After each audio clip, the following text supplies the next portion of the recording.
Bom dia a todas e todos que nos acompanham em mais esse evento da ASP, em comemoração ao Mês da Mulher. Eu sou Luciana Pereira de Souza e hoje trataremos dos cuidados com a saúde mental.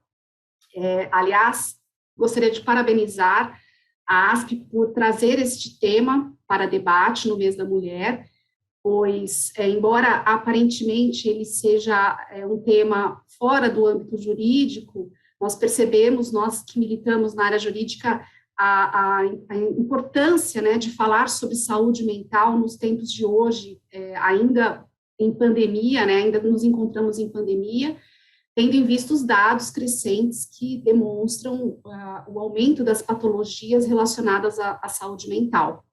E hoje nós teremos duas convidadas que nos ajudarão nessa jornada, que é a Maria Elisa Moreira, que trará um olhar de integridade na vida da mulher. Ela é psicóloga pela Faculdade Paulista de Ciências e Letras, mestre em Criatividade e Inovação pela Universidade Fernando Pessoa, de Portugal, especialista em Psicologia Organizacional e do Trabalho pelo Conselho Federal de Psicologia e pela Universidade Presbiteriana Mackenzie. Cursou ética no ambiente de trabalho na Universidade Autônoma de Barcelona, Espanha, e gestão por competência pela FIA-USP. É pós-graduada em gestão de recursos humanos pela Fundação Armando Álvares Penteado e extensão em psicologia pela PUC de São Paulo, docente no INSPER e fundadora da Prisma Desenvolvimento Humano. E também teremos aqui a presença da doutora Cláudia Lisboa, que com uma visão sintonia em suas dimensões, né, você em sintonia com as suas dimensões. Ela é coach, mentora e consultora especialista em soft skills, desenvolvimento e execução de programas comportamentais, processos de assessment para autoconhecimento e gestão de pessoas. Graduada em administração de empresas, com habilitação em recursos humanos pela Universidade da Amazônia. Pós-graduada em Administração de Recursos Humanos pela Universidade Paulista e MBA em Gestão Estratégica de Pessoas, de Negócios e Integração. E também é diretora e fundadora da StepU e voluntária da instituição do Amigos do Bem. Então, estaremos aqui em excelentes mãos nessa manhã de segunda-feira. E eu já vou iniciar passando a palavra a ambas para considerações iniciais e na sequência daremos início a um bate-papo aqui interessante, certamente, e que eu peço a participação de vocês que nos acompanham, encaminhando perguntas ou questionamentos ou dúvidas, comentários, para que possamos tornar esse bate-papo mais interessante. Eu vou iniciar, portanto, com a doutora Maria Elisa Moreira. A senhora tem a palavra. Obrigada aí, doutora Luciana, uma honra imensa, uma alegria imensa estar aqui com vocês, né, estamos aí num mês a gente nem fala comemorações, a gente fala reflexões, né, um mês de muitas reflexões, um mês onde nós nos colocamos disponíveis a ouvir e a entender um pouco o impacto, né, de todas as áreas da sociedade que fazem com que a mulher se mobilize, né? Então acho que estamos aí, então parabéns à ASP por esse evento maravilhoso, venho acompanhando aí durante a semana e tenho aprendido muita coisa, viu, doutora Luciana, muito obrigada aí, e já dou bom dia também para minha colega aí, a Cláudia, uma grande parceira aqui da Prisma, e foi uma honra ter você aqui comigo, viu, Cláudia? Então estamos aqui, mulheres, né, ajudando mulheres e pessoas de modo geral a entenderem um pouco os aspectos, né, essas questões ligadas à saúde mental. Eu começo trazendo uma questão importante, doutora Luciana e todo mundo que está aí participando. Aliás, quem quiser, viu, gente, eu imagino que temos aí esse canal, né, doutora Luciana, de perguntas, considerações, comentários. A nossa conversa ela vai ficar mais dinâmica se quem estiver participando aqui com a gente também se manifestar, né, também tiver aí as suas perguntas, né, então escreva aqui para a gente, que acho que vai facilitar muito a nossa conversa aqui. Vai ficar uma coisa mais, como nós mulheres gostamos, né, uma coisa mais fluida, né, e essa manhã de segunda-feira vai ser ainda mais rica. A gente traz aqui algumas perspectivas que eu considero bastante importantes, que é a questão exatamente do estigma, né, da questão da saúde mental, principalmente no ambiente de trabalho, E, obviamente, aí um olhar para nós que somos mulheres. Há muitos anos nós ouvimos falar das questões ligadas à saúde mental, né, de uma maneira, às vezes, muito estigmatizadora, né? Então, a gente sempre ouve, né, a questão da saúde mental como algo que nos incomoda socialmente e que sempre tem aquela aura de, poxa vida, né, falar de saúde mental é sempre um tabu, né, para usar aí uma palavra talvez mais adequada, é sempre um tabu. A gente vem percebendo que nos últimos anos esse tema está não só na pauta das famílias, das organizações de modo geral, mas principalmente das empresas. A gente vem trazendo para perto esse tema, é um tema que vem nos ajudando a falar abertamente sobre algo que dói, né? É uma dor, não é porque é psíquico que não doa, né? A gente às vezes associa muito a dor física, mas, no entanto, a questão do sofrimento psíquico, ele se faz presente. Então, acho que já tratar do tema, né, já trazer para a pauta um tema ligado à questão da saúde psíquica, para mim já é um grande avanço em função do que a gente tem historicamente aí de tabus, né, extremamente consolidados e que vão impedindo, né, que impediram até muito tempo que esse discurso fosse um discurso um pouco mais pragmático, mais olhando realmente para a realidade das pessoas de modo geral. E quando a gente traz aqui uma abordagem olhando para a figura, né, para a mulher, né, e para nós como atuantes nessa sociedade, né, desde sempre, né, a gente começa a perceber que em geral, nas pesquisas que a gente observou aí nos nossos estudos, em geral a mulher ela acaba sendo exposta de uma certa maneira a ambientes que propiciam uma questão de saúde mental, digamos, mais desafiadora, né? A gente tem aí relatos nesses estudos, por exemplo, estudos recentes aqui da própria USP, né, do Instituto de Psiquiatria, já correlacionando até com algo que está perto de nós, que é a própria pandemia, né? A pandemia ela fez aí ela colocou, por mais horrível que tenha sido tudo isso, mas ela colocou luz, né, ela iluminou algumas reflexões, e a saúde mental esteve muito na pauta aí das empresas, das famílias, da sociedade, do mundo acadêmico, inclusive. Então, a Covid, ela trouxe muitos desafios, mas ela também trouxe alguns oxigênios aí para que a gente pudesse entender melhor, ou pelo menos falar, né, com mais frequência sobre tudo isso. Então, existe uma pesquisa feita agora no ano de 2020 sobre a questão de quem foi mais afetado durante a pandemia, por exemplo, com a questão da saúde psíquica, né? O índice aparece assim, numericamente, 40,5% das mulheres aparecem com a questão da depressão, 34% de temas ligados à ansiedade, né, com a realidade das mulheres, e 37,3% em relação a estresse. Então, a gente começa a entender que essas três patologias, né, depressão, ansiedade e estresse, foram as patologias mais recorrentes durante a pandemia.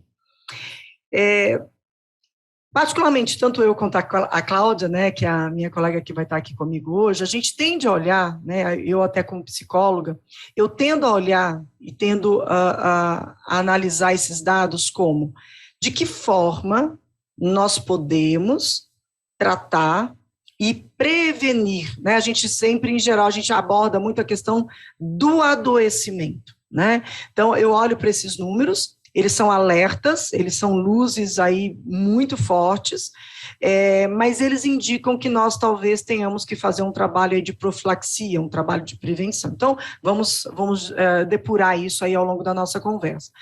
E uma outra questão que eu queria trazer também aqui é a questão de que cenário que a mulher se encontra, né, que causa algum tipo de questão psíquica, né? A gente sabe que não são só as questões internas, fisiológicas, as inquietações emocionais, mas o quanto o ambiente externo também possa ser um alavancador de questões de ordem psíquica. Então, a Organização Mundial de Saúde relata, né, questões ligadas, por exemplo, à questão da violência doméstica, como infelizmente ainda, né, infelizmente, tem informações sobre a questão da violência doméstica. Um outro elemento que, dentro aí do nosso ambiente corporativo, né, aparece e surge com bastante frequência, que é a questão das desvantagens socioeconômicas. Então, a gente também precisa olhar para isso e entender que isso interfere na questão da saúde psíquica. As desvantagens do ponto de vista acadêmico, né, as oportunidades educacionais que são dadas às mulheres, na grande maioria, infelizmente ainda, principalmente no nosso país, as políticas públicas ligadas à educação interferem sim na questão psíquica. As oportunidades de mercado, consequentemente, se eu tenho pessoas menos preparadas, elas estarão menos inseridas no ambiente, né, de trabalho. Uma das características que nós mulheres temos, por natureza, né, é o cuidado com o outro. E aí isso aparece na Organização Mundial de Saúde como também um fator ansiogênico, né? Eu ter que cuidar, eu ter que demandar da minha energia para com cuidado com os outros.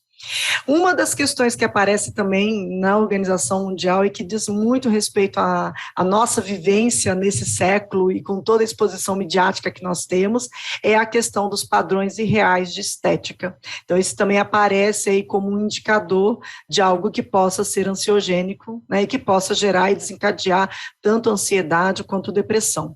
E a gente não poderia deixar de trazer para cá, a doutora Luciana e aí minha colega doutora Cláudia, a questão das mulheres negras e periféricas, que aí são estudos bastante interessantes, né, doídos, inclusive, de questões ligadas à saúde da mulher negra e à mulher periférica no nosso país. Então, acho que, assim, nós temos um panorama muito amplo, né, vários colegas, vários pesquisadores se debruçam a entender, talvez, cada um desses gradientes, dessas dimensões aqui.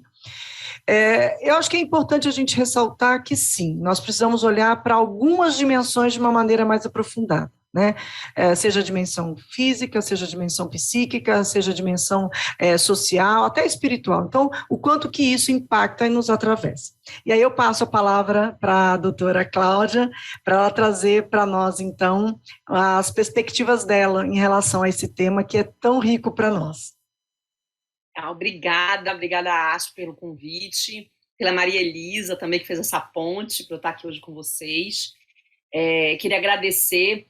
Durante a pandemia, Maria Elisa criou uma rede de proteção junto com os consultores, eu queria deixar aqui registrado, até para a gente trabalhar a nossa saúde mental. Foram 2 anos que a gente e outros, dezenas de consultores estivemos juntos, né, Maria Elisa? Trabalhando essa questão mesmo nossa, da gente poder conversar, falar sobre assuntos diversos, né? Como é importante a gente ter uma rede para conversar sobre temas, são temas difíceis. E aí, eu vendo essa associação fazer isso de uma forma muito legal, pensando nas mulheres, eu fico muito feliz de estar aqui com vocês nesse encontro dia de hoje. Então, o meu tema, né, que eu fiquei encarregada de falar, até para a gente conversar e fazer essa troca, que é você em sintonia com as suas dimensões, né? Que é um tema da minha vida, que chama autoconhecimento. É um tema que eu trabalho desde sempre, desde que eu comecei a trabalhar, que eu penso que é muito significativo, trabalhando na perspectiva que a Maria Elisa trouxe, que é a questão da prevenção, né? Então, estigmatizar menos, falar sobre saúde mental e trabalhar muito mais a prevenção. Eu acredito muito que se a gente trabalhar as 4 dimensões do ser humano, que aí eu não estou falando mais só de mulher, eu estou falando de ser humano, a gente poderia ter uma sociedade muito mais saudável, muito mais ativa, menos ansiosa. Estamos vivendo uma sociedade extremamente ansiosa. E esses 4 pilares que eu proponho que a gente converse hoje, mediante tudo isso que a Maria Elisa trouxe, porque tudo é muito importante, é a gente falar da saúde física, da saúde mental e cognitiva, que a gente fala, mental e cognitiva é a mesma coisa, a emocional, né, e a saúde espiritual. Somos seres integrais e muitas vezes a gente esquece disso, principalmente quando a gente está no ambiente de trabalho. A gente quer dividir isso em caixinhas, isso é um perigo, isso é um grande risco quando a gente faz esse tipo de coisa. A gente se segmenta por caixinhas, né? E isso causa que a gente vem percebendo muito dentro das organizações, um alto grau de ansiedade, né, as pessoas não conseguindo mais executar as suas tarefas, estafadas, né, como um todo. E isso se sobressai em cima das mulheres com maior força, até porque existe uma coisa que chama papéis, que muitas de nós, ainda com algumas crenças que a gente carrega limitantes com relação ao nosso papel mulher, a gente não consegue diluir dentro de casa, a gente não consegue, às vezes, delegar para as pessoas que estão conosco, os nossos companheiros ou companheiras, né, que estão conosco, as pessoas que convivem com a gente. E a mulher acaba puxando muita coisa para ela fazer. Ela se põe responsável por muita coisa. Então, eu estava escutando os números que a Maria Elisa estava trazendo, né? Então, são números alarmantes mesmo, né, que a gente vê que está acontecendo. Infelizmente, a ansiedade e a depressão, ela vem sendo estudada como uma doença do século XXI.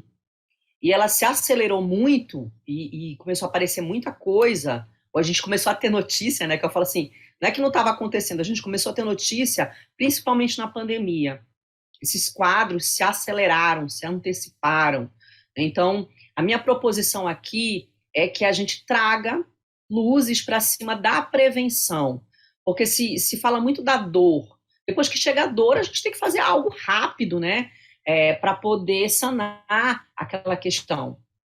Mas como a gente pode ajudar todo mundo que veio hoje aqui, ou pessoas que vão escutar a gente posteriormente, a cuidar de forma preventiva da sua saúde mental, da saúde mental dos seus também, né, dos seus que estão próximos. A gente espera que eu e Maria Elisa consigamos passar isso para vocês, porque ao saber cuidar melhor de mim, eu saberei também cuidar melhor do outro, já que nós, mulheres, não vamos conseguir fugir dessa nossa natureza cuidadora, né?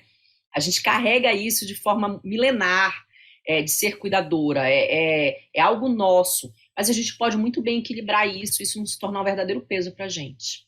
É isso, espero que a gente possa, ao longo dessa 1h30, falar bastante a respeito disso, trazer muitas situações esclarecedoras. A minha experiência, ela vai toda na organizacional, eu não sou psicóloga, minha formação é administração, mas eu já fui a pessoa que tive ansiedade. Maria Elisa sabe disso porque me acompanhou de perto. Na pandemia eu tive crise de ansiedade. Eu não tenho vergonha alguma de falar disso. A diferença de ter tido e saber que eu estava foi justamente meu autoconhecimento. Em uma semana eu identifiquei que eu estava com um quadro de ansiedade. Penso eu que se eu não fosse uma pessoa que cuidasse disso e não soubesse quais eram os sintomas de uma ansiedade, talvez eu tivesse ficado num quadro mais tempo do que deveria, no quadro de ansiedade. E como saber como a gente está se sentindo, nos ajuda a tirar a gente de um quadro complicado, né? É isso. É isso mesmo. Muito importante essa introdução, até para que possamos situar dentro dessa vida moderna, né, e principalmente o modo como as mulheres ainda assumem, né, a maioria dos cuidados com os membros da família, cuidados com a casa, e ainda acumulando isso com as suas atividades profissionais. Isso, de fato, deve ser um fator desencadeante de, enfim, patologias psíquicas, né? Nós já tivemos até uma primeira interação aqui de uma participante, perguntando exatamente como as mulheres, né, têm que agir para tentar conciliar o equilíbrio e a tranquilidade, né, na sua vida.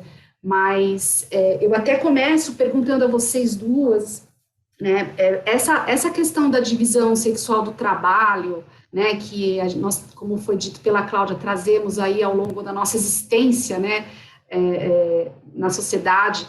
Como que isso interferiu, né, no agravamento, principalmente durante a pandemia? Como é que vocês imaginam que isso tenha interferido e que de maneira o olhar para essa problemática poderia ser alterado? Vamos lá. Eu acredito, não sei se a Cláudia também quer comentar sobre isso, né, Cláudia? A gente pode ir trocando aí informações. Eu gostei muito da pergunta que veio ali da da pessoa, até a gente, né, legal a gente até depois saber quem que compartilhou, de que cidade que está falando aí, né, para a gente até ter um panorama de que locais, né, para onde que nós estamos indo aqui, né. Mas essa questão da pandemia, doutora Luciana, ela foi, como a Cláudia até já tinha mencionado, ela foi um marco realmente para várias questões, né. Uma questão que eu acho que é um pano de fundo e, de uma certa maneira, faz com que a gente olhe de uma maneira muito diferente para tudo que está acontecendo, a questão da transformação digital, né? Então, a gente tem aqui um elemento externo, né, para além da pandemia, né, a pandemia aí como o grande guarda-chuva dessa história toda, mas, assim, o acelerar da questão da transformação digital nos espaços, né, tradicionalmente presenciais ou das atuações tradicionalmente, historicamente presenciais, mobilizou muita coisa, né? Então, a gente sabe que a mulher, na maioria do tempo, né, por questões históricas também, né, da separação, inclusive, do trabalho que era da mulher e do trabalho que é do homem, né? O homem é o que faz o trabalho para fora da casa e a mulher faz o trabalho que é para dentro de casa. E, obviamente, que isso mudou, né? Então, a gente tende a acreditar que as coisas estão se modificando.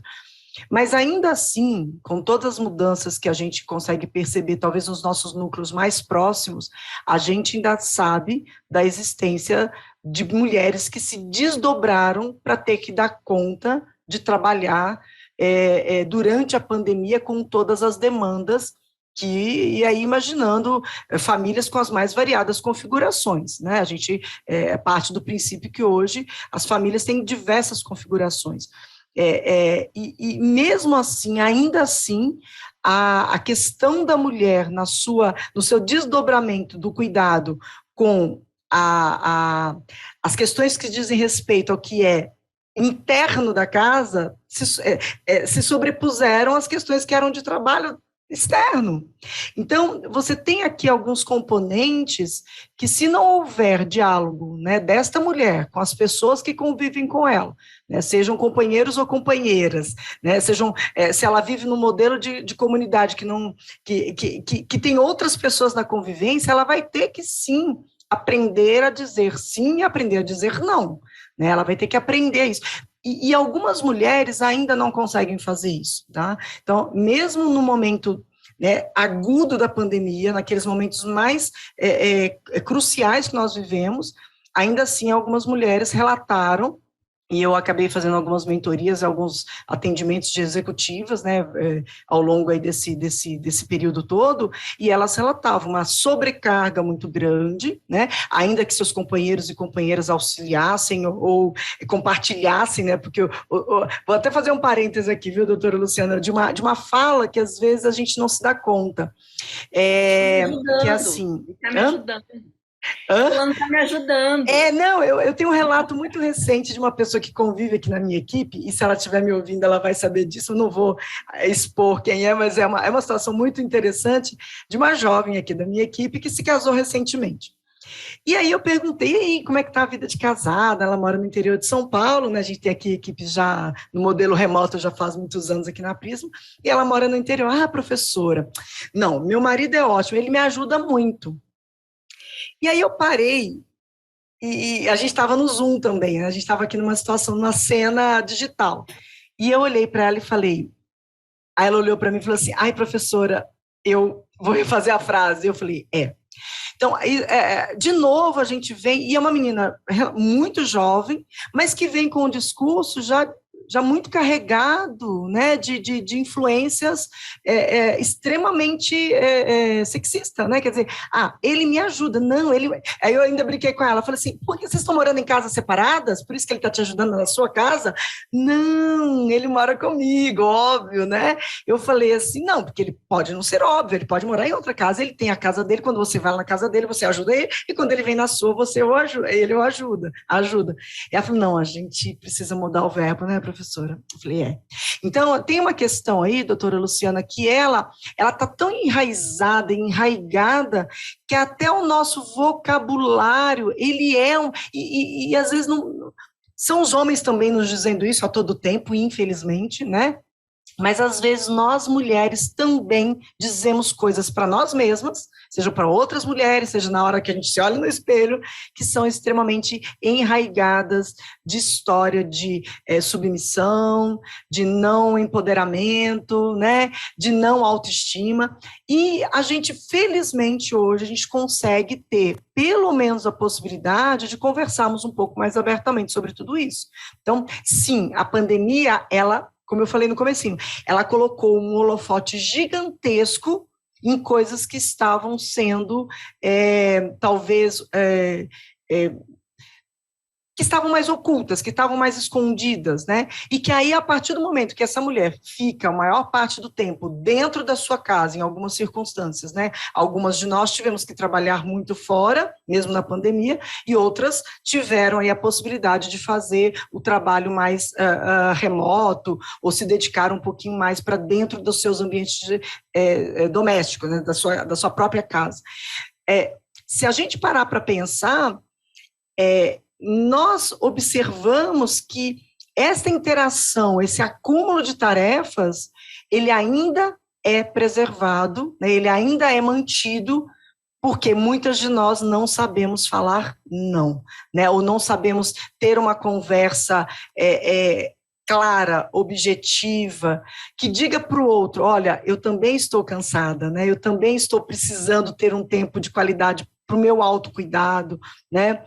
Vamos distribuir de uma maneira um pouco mais equânime, né, as tarefas que nós todos dessa comunidade, né, dê o nome aí que quiser, família, comunidade, nós precisamos pela nossa convivência juntos. Então, sim, a pandemia ela foi um grande, pelo menos vem sendo, acho, um grande divisor de água, no mínimo, para que nós possamos refletir mais sobre os nossos posicionamentos, tanto no ambiente corporativo, quanto nesse ambiente mais da nossa realidade íntima, né, e privada.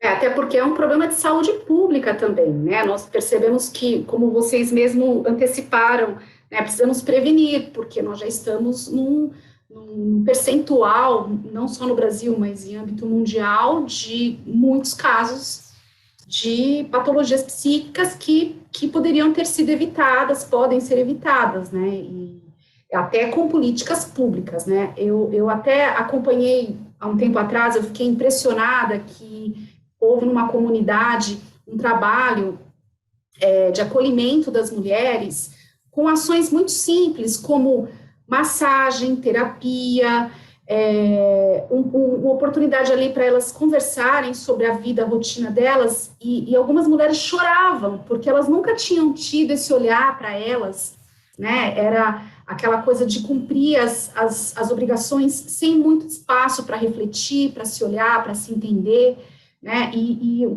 que me chamou a atenção foi o fato de que muitas delas choravam copiosamente. Numa sessão de massagem, que, tudo bem, não é um tratamento clínico de uma problemática, né, mais instalada, mas é uma forma de também um autocuidado e um cuidado que muitas vezes poderiam entrar na prevenção. Até tem uma participante aqui, a Bruna Anchesi, perguntando, né, falando que muita gente tem vergonha de falar ou trocar sobre os momentos em que se sentem frágeis, né? Vocês mesmos anteciparam aí o problema do tabu, né? Das doenças psíquicas sendo algo que muitas vezes a pessoa nega, né? Ou tenta evitar chegar a um diagnóstico, e aí isso acaba levando essas pessoas a um estágio avançado do problema, né? E como vocês acham que nós, como gestores, podemos apoiar nossos times, aí falando já dentro das organizações,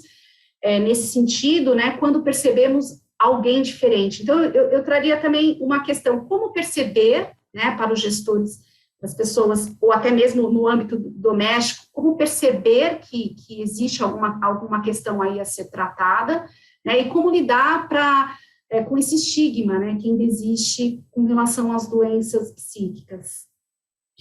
Claudinha, você quer responder essa questão da Bruna, que faz a questão da liderança? Porque depois eu quero olhar para aquela outra questão que fala do equilíbrio, né? Eu quero também olhar para aquela questão Vamos lá, falando de liderança aí, que é o nosso tema também querido, né, Cláudia?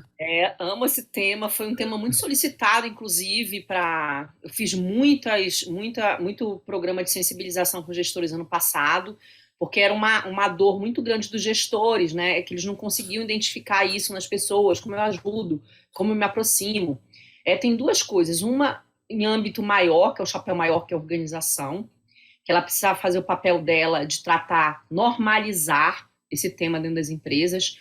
Como normalizar isso, Cláudia? Trazendo palestras, incluindo, sim, esse tema na semana de saúde, na CIPA, né? Empresas grandes têm CIPA. Se não tiver a CIPA, você tem que trazer esses temas de forma fluida para dentro do negócio, para se falar sobre isso, não só para o líder, mas como para todo mundo, né? As pessoas precisam ser mais informadas, trabalhar no sentido educacional, sabe, doutora Luciana? Com as pessoas, para elas normalizarem esses temas na vida. Ter uma cultura, incentivar uma cultura de diálogo dentro da empresa. Quando eu falo diálogo, é um feedback mais junto, tratamento relacional, porque dessa forma eu vou perceber melhor as pessoas. Como eu sei que alguém não está bem, ela mudou o padrão. Uma pessoa, quando ela muda o padrão repentinamente, ela era uma pessoa mais animada, falante, nananã, e ela se torna uma pessoa muito quieta, taciturna. Tem alguma coisa estranha com essa pessoa, ela não está no padrão dela de, vamos dizer, normalidade. O contrário é verdadeiro, uma pessoa mais quietinha, que tem aquela energia mais introspectiva, de repente começa a ficar muito falante, nervosa, impaciente, ela mudou o padrão. Isso já é uma deixa, chega assim, Maria Elisa, eu percebi, né, em você tais comportamentos, eu gostaria de conversar, estou preocupado. Você, como líder, chegar e abrir a conversa, sabe? A minha intenção aqui é te ajudar. Declare a sua intenção para a pessoa, para ela não achar que você está querendo invadir a vida dela, está querendo ser invasivo, né? Fazer o acolhimento, sabe, doutora Luciana? Chegar perto, de gente para gente. Estou aqui com você, porque não é para você dar uma de psicólogo, porque nem esse é seu papel, mas é para emprestar seu ouvido. As pessoas querem falar. Você acabou de citar uma situação que as mulheres choravam muito porque elas estavam tendo o momento delas, porque a gente está num mundo que não para de falar, as pessoas só falam, elas não escutam mais, né? Elas querem falar e elas não escutam mais. E só o fato de você parar e dedicar ali minutos para aquela pessoa, 1 hora para aquela pessoa, vai ajudar ela a colocar para fora. Tô com você, vamos conversar, vamos ver como é que eu posso te ajudar, como a empresa pode te ajudar. Muita gente passou por problemas durante a pandemia e tinha essa dificuldade em verbalizar. E não é só porque não sabe, às vezes não está percebendo o que está acontecendo consigo, doutora Luciana. Ainda tem esse agravante. Às vezes a pessoa nem percebe. Eu abri relatando para vocês que eu tive uma crise de ansiedade que eu demorei 1 semana para perceber. Isso porque eu trabalho meu autoconhecimento, eu trabalho com isso, eu faço terapia. Imagina uma pessoa que não faz nada disso. Ela vai ter um grau de dificuldade muito maior até para identificar que ela está com algo. E, naturalmente, quem está vendo de fora vê melhor, né? E você, enquanto líder, pode chegar junto. Não vou falar nada, a pessoa não está falando para mim, mas às vezes ela nem sabe. Você vai ser a pessoa que vai despertar nela esse olhar. Você percebeu que você anda com alguns gestos mais irritadiços, não é o seu padrão. Eu estou preocupado de forma legítima, fale de forma legítima, né? Sim, não é fácil. Aí, bom, vamos contar que você é uma pessoa que tem autoconhecimento e identificou que está com uma questão e não consegue verbalizar isso, né? Olha, não é um caminho inteligente. Peça ajuda, procure pessoas que você confia, né, para conversar a respeito de como você está se sentindo, né? Grau de ansiedade, isso só piora se você guarda isso para você, né? Procure pedir mais ajuda, procure alguém próximo para pedir ajuda. É questão de tempo desse problema se desencadear em todos os papéis da sua vida. Se você não fizer esse movimento de levantar a mão, olha, não estou bem, né? Não estou bem. A gente precisa exercitar essa humildade, né? Da gente entender que não está bem, está precisando de ajuda. Eu vou passar a palavra para a Maria Elisa, que eu acho que tem questões mais psicológicas profundas que ela pode comentar. E o Luiz aqui, ele trouxe uma questão que é justamente essa que você estava tratando, né, Cláudia? Que assim, o que a gente pode fazer quando a gente percebe que alguém está precisando de ajuda? a Cláudia deu algumas dicas importantíssimas, né? Como é que se pode fazer isso, tá, Luiz?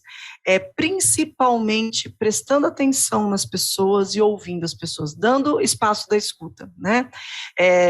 Novamente, talvez, né, alguns de nós que estejamos aqui participando sejamos psicólogos, outros não são, né? Tem uma escuta que é terapêutica, né? Uma escuta que ela tem uma técnica, né? Mas às vezes a escuta empática ela faz muito efeito, ela tem um efeito positivo. E aí, pegando o gancho dessa questão da liderança, né, doutora Luciana e Cláudia, existe uma questão aqui que a gente percebeu muito ao longo da pandemia, que foi o seguinte: lideranças, e aí dá uma olhadinha se a sua liderança, né, pensando aí nas políticas internas das organizações, né, que promoveram ao longo dos anos pessoas que não necessariamente estavam preparadíssimas para serem líderes. Eram excelentes técnicas, eram excelentes técnicos, e alçaram aí uma posição, o que é maravilhoso, o que a gente quer que as pessoas se desenvolvam nas suas carreiras, mas não foram talvez devidamente preparadas. E uma das coisas mais importantes que a gente vem notando, né, principalmente no ambiente de trabalho, quando a gente fala de saúde e saúde da mulher, né, é que muitos líderes, antes da pandemia, não davam ouvidos à sua equipe, né, não ouviam, não conversavam, não interagiam, não fortaleciam o clima e o ambiente de confiança. Esses líderes e essas líderes, né, foram os que mais tiveram dificuldades durante a pandemia, viu, doutora Luciana? Então, trazendo um dado aí, a gente nota que aqueles líderes que já tinham facilidade no relacionamento com as pessoas, né? Líderes que foram preparados ou preparadas para assumirem a equipe. E a gente sabe que quando a gente assume uma liderança, né, não necessariamente a gente vai deixar de fazer tudo o que a gente fazia, a gente vai fazer o que a gente fazia e vamos assumir novas atribuições, né? A gente sabe, né? Não vamos ser ingênuos, a gente sabe disso. No entanto, a gente deveria olhar com mais atenção, porque agora eu não tenho mais só a minha tarefa para cumprir. Né? Eu como gestora, como gestor, eu tenho outras pessoas que também estão vivendo momentos muito particulares. Então, se a gente observar essa questão o que fazer, presta atenção, né? Muitas lideranças são lideranças muito preocupadas com processos, com o negócio, e é natural, né? Estamos aí. As empresas existem para que elas tenham o desempenho e a rentabilidade, né, que elas se propõem, mas lideranças mais próximas das pessoas garantem um ambiente um pouquinho mais saudável. Existe uma pesquisa, né, feita pela empresa Google, né, não pelo buscador Google, né, como fornecedor nosso, mas a empresa como empresa, né? E alguns anos atrás eles fizeram um mapeamento, né, em que se chegou a algumas conclusões importantes. E uma delas o quão segura é a sua empresa. E a segurança aqui é a segurança psicológica. É uma empresa, isso é um dado muito interessante, sabe, doutora Luciana e todo mundo que estiver nos ouvindo aqui. Entenda que o espaço laboral, o espaço de trabalho para a mulher e para qualquer outra pessoa, né, dentro do ambiente de trabalho, ele é fundamental. Se nós temos um ambiente de hostilidade, de assédio moral, de assédio sexual, de não oportunidade para que a gente se expresse na nossa essência, né? Quem nós somos para aquela comunidade, quem nós somos de verdade, pegando aí o gancho da Cláudia em relação ao autoconhecimento, né? Quem eu sou de verdade? Eu tenho liberdade de expressar quem eu sou dentro desse ambiente? Né? Se é uma mulher que tem mais filhos, ela consegue dizer abertamente sobre a sua realidade. Se é uma mulher que convive com outra mulher, ela tem a oportunidade e ela se sente segura em expor isso no ambiente de trabalho. Se é uma mulher que optou por não ter filhos, se é uma mulher que almeja uma posição de liderança e poder, ela pode dizer isso abertamente nesse ambiente? Porque se esse ambiente não for um ambiente seguro psicologicamente, ele provavelmente vai ser um ambiente onde as pessoas vão se sentir mais inseguras, onde elas vão se sentir menos envolvidas nos projetos, elas vão se sentir cerceadas na sua liberdade de expressão. E aí a gente tem, assim, diríamos, uma matéria-prima, né, para o adoecimento, né? Porque em algumas circunstâncias as pessoas ficam nos seus ambientes de trabalho porque elas necessitam, né? Tem uma questão financeira nessa história. Então, muitas mulheres, infelizmente, às vezes são submetidas a algumas situações absurdas, né? Tanto de assédio moral quanto de assédio sexual, por não terem ou não acharem que tem, né, a possibilidade de sair daquele núcleo patológico e alçarem aí novas possibilidades, tanto de trabalho, de projetos, etc., de novas vidas. Então, respondendo um pouco a pergunta do Luiz, e dando um pouco até de musculatura para essa resposta, Luiz, não é só a escuta individual, mas o quanto que você, como líder, sendo um líder homem ou sendo uma líder mulher, promove e se antecipa tendo ambientes um pouco mais saudáveis, porque às vezes esse ambiente de casa já é muito hostil, e se eu chego no trabalho ainda tem uma hostilidade no meu ambiente de trabalho, aí, gente, é nitroglicerina pura, não tem quem aguente, né? Então, dar essa escuta e ter essa escuta um pouco mais empática, né? Você até perguntou ali do conselho, né? Alguém até perguntou, né? Que a gente, às vezes não é nem um aconselhamento, às vezes só escuta já é o suficiente para ter ali algum tipo de perspectiva. Perguntou se pode indicar psicólogo. Pode. Sim, pode, claro, pode. sempre, né? Pode falar, olha, você não quer uma ajuda, né? Eu já cheguei a fazer isso muitas vezes, de procurar até o profissional, indicar, passar contato para a pessoa, não só quando era gestora internamente, mas como consultora mesmo, de perceber que a pessoa está precisando de uma ajuda profissional. E, gente, independente do nível financeiro, existem programas gratuitos de tratamento psicológico, tá? Então, é só buscar, tem muito instituto que oferece isso de forma gratuita, porque a gente acha que psicólogo é só para quem tem dinheiro. Temos excelentes programas gratuitos que ajudam nessa questão. Tá? Eu acho importante que também, muitas vezes, as empresas, quando ela se abre para escuta, ela pode fazer isso, dependendo do tamanho, da dimensão da organização, ela pode fazer com o bate-papo do líder que percebe, ou com canais mesmo, de ouvidorias, e canais mais especializados para fazer essa escuta.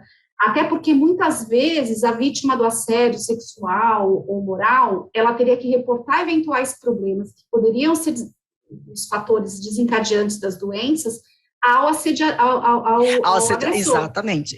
Então, precisa estar aberta também, até porque quando há muitos casos, quando existem muitos casos de assédio relacionado a um ou outro líder, pode ali indicar que alguma ação essa empresa precisa adotar, né, uma medida profilática ali para evitar um problema e o desenvolvimento de doenças que mais adiante vão impactar no desempenho financeiro dessa empresa, né? Posso dar uma dica aqui prática para quem é dono de empresa, ou eventualmente está escutando a gente, ou quem é de RH, ou próprio gestor de pessoas? Atenção aos seus indicadores de turnover. Atenção também aos CIDs que são apresentados nos atestados médicos. Que tipo de afastamento mais é comum na sua empresa? Isso são indicadores extremamente importantes. Atenção às empresas que têm avaliação de desempenho, os índices de liderança, como estão sendo pontuados. Isso diz muito do que a Maria Elisa está trazendo. Se a cultura não é favorável, a mulher ou qualquer outra pessoa não vai ter espaço para se pronunciar, né? Isso bate num pilar que chama espiritual. Eu vim falar das dimensões, né? Espiritual não tem a ver com religião, não. Tem a ver com energia, com valores. Se eu estou num lugar onde esses valores não se comungam com os meus, isso faz com que eu adoeça. Porque o tempo todo eu estou me violentando energeticamente falando para estar naquele lugar por causa do dinheiro, né? Porque eu preciso me manter, porque eu tenho uma vida prática para custear. Né? Então, isso bate de frente com a dimensão espiritual nossa, que é nosso equilíbrio energético, que com o tempo ele vai para o emocional, que ele vai para o mental e ele vai para o corpo. Entendam que as doenças físicas é o último nível que chega, antes você adoeceu aqui na parte energética, porque você estava em um ambiente pernicioso, um ambiente que te fazia mal. Né? Ou com uma pessoa que te fazia mal, porque isso pode ser na vida pessoal. Eu estou com um companheiro, uma companheira que me assedia o tempo todo, e o assédio a gente sabe que hoje não é só você bater em alguém, né? Tem o assédio, tem a questão de você fazer a questão psicológica na pessoa, financeira, uma série de assédio que pode acontecer com a mulher, né? Então, é primeiro sempre no espiritual que vai bater, sabe? Quem está aqui com a gente entenda que espiritual tem a ver com energia. E eu não estou falando nada de religião, espiritual, somos seres energéticos, comprovadamente pela ciência, vibramos o tempo todo de energia, a gente troca, a gente aqui está nesse meio online, mas a gente está trocando energia, né? Estamos trocando energia aqui, frequências, né? Então a gente tem que tomar muita atenção com isso. Observe que tipo de organização é essa. Ai, Cláudio, não posso sair amanhã, mas quando der, sai, porque se você não puder mudar o sistema, se mude dele. Né? Eu sempre aconselho você, não é isso, Maria Elisa? Olha, e aí eu vou lá para aquela primeira pergunta que tinha sido feita, que é justamente isso, né? Quais as dicas que vocês nos dão para que no nosso dia a dia a gente consiga retomar a nossa tranquilidade e o nosso equilíbrio? Tem uma questão aqui, quando a gente fala de saúde da mulher, né, a saúde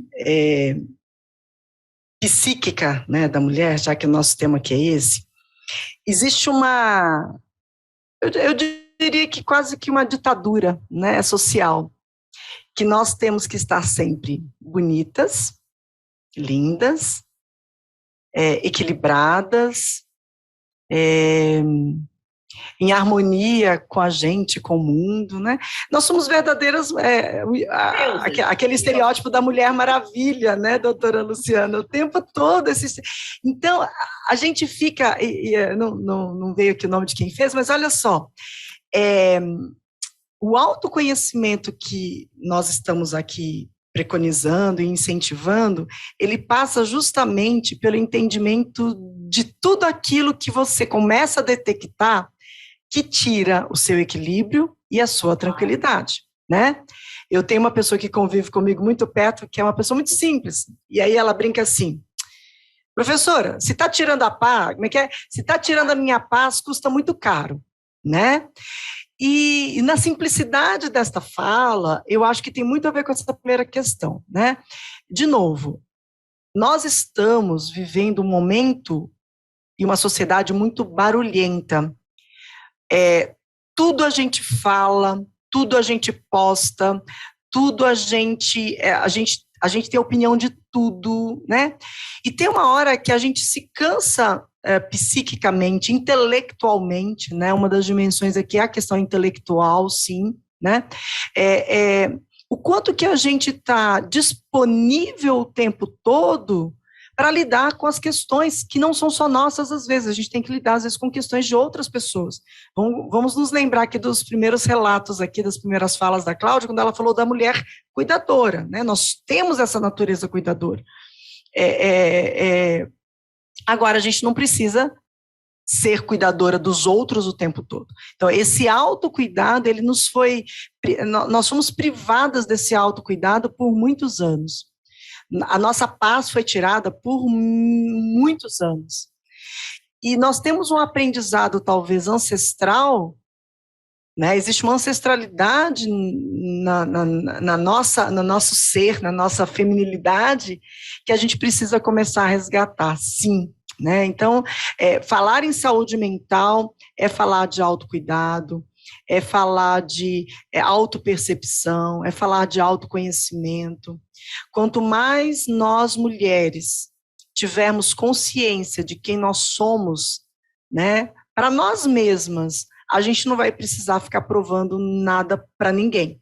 No entanto, a gente vive numa sociedade que vai nos cerceando, né? A doutora Luciana é advogada, me recordo, é da área trabalhista, né, doutora? Então, eu posso imaginar as diversas causas trabalhistas envolvendo questões que tem uma materialidade, tem um aspecto financeiro ali envolvido, né? Tem algo ali, tem um litígio ali instituído, mas que muitas vezes esse litígio, ele tem a sua origem, a sua gênese, não é em algo material, é em algo que diz respeito às relações, à incompatibilidade das relações.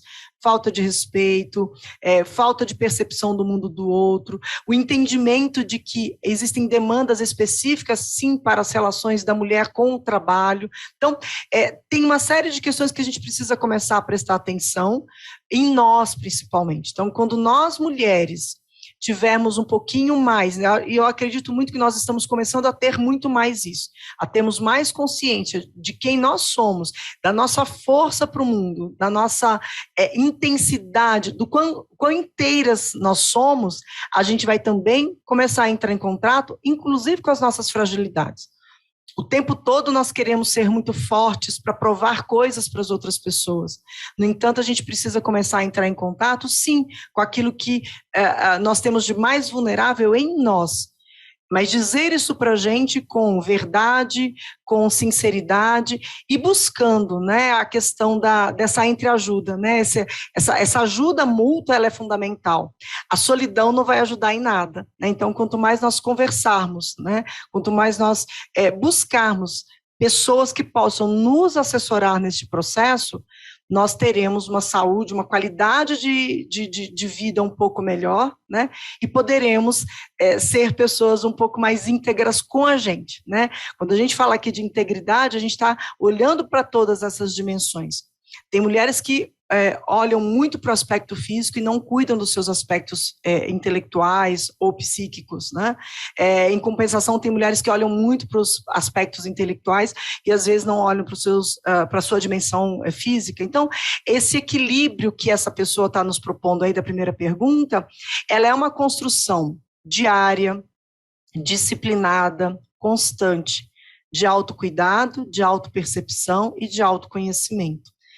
Eu acho que isso fará de nós pessoas mais íntegras, principalmente para nós. E aí, integradas com o nosso ser, nós poderemos ser cada vez mais quem nós somos para o mundo. O mundo precisa de nós, né? Sempre precisou. Nós sempre fomos pessoas muito, né, seres muito potentes.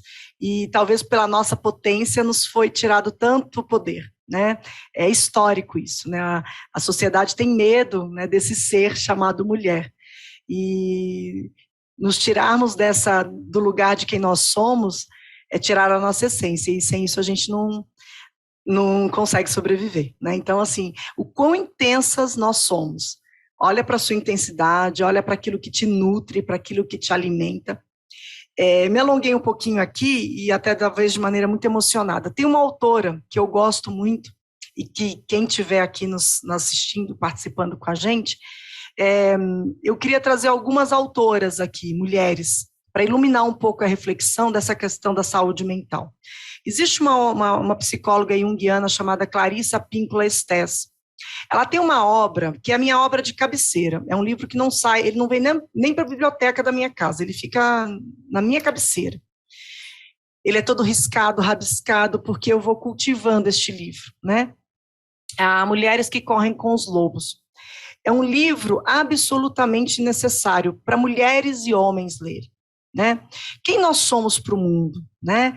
Qual é a nossa essência? Qual é a nossa essência criativa? Porque, no fundo, doutora Luciana e todo mundo que está aqui, né, participando com a gente, quando nós mulheres estamos sem energia, sem vitalidade, sem o viço, né, que nos é tão particular, tão peculiar, nós também deixamos muitas vezes de sermos criativas. Nós deixamos, às vezes, de assumirmos o poder naquilo que nós mais desejamos, nós temos mais talento. Então, o autoconhecimento, o autocuidado e a saúde psíquica, ela é tão necessária para que a gente se torne as mulheres inovadoras, as mulheres criativas, né?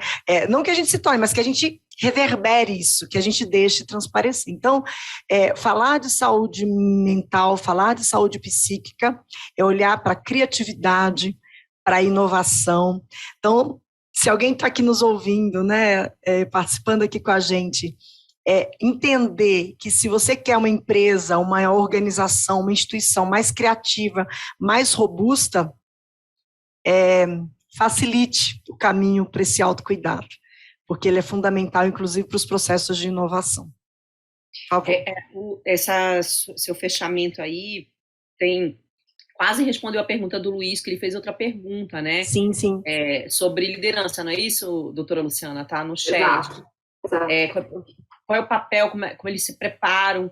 Sim, a empresa pode e deve, caso tenha recursos financeiros para isso, investir em programas para preparar uma liderança que saiba trabalhar melhor com a diversidade, que saiba trabalhar melhor com a equidade, sim.